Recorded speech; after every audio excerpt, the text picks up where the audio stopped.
Syederalon masyarakat Nagan Raya larut dalam zikir dan doa peringatan 20 tahun gempa bumi dan tsunami Aceh.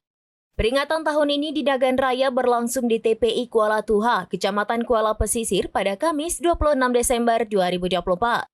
Turut dihadiri PJ Bupati Dr. Iskandar, Forkopimda, Sekda dan Kadis Lingkup Pemkab, serta tausiah diisi Tengku Sulaiman, pimpinan dayah dari Kecamatan Merebo, Aceh Barat.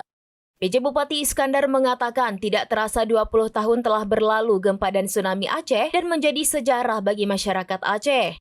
Aceh memiliki memori mendalam terhadap bencana besar yang meninggalkan duka mendalam di dunia.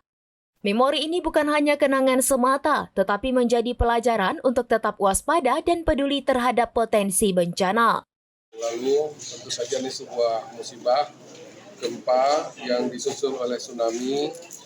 Hikmahnya apa? Pertama, meningkatkan ketakwaan kita nyomandong kepada Allah Subhanahu wa Ta'ala. Kita jauhan yang dilarang oleh Allah dan apapun yang diperintah. Kemudian juga sekaligus menjadi rahmat bagi sekalian alam. Dikatakan tsunami Aceh telah menyebabkan jatuh korban jiwa hingga 230.000 orang dan menghancurkan berbagai fasilitas.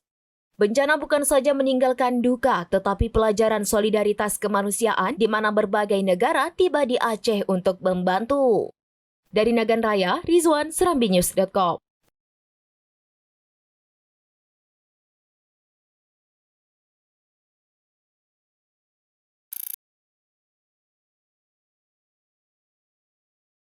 Download Tribun X sekarang, menghadirkan lokal menjadi Indonesia.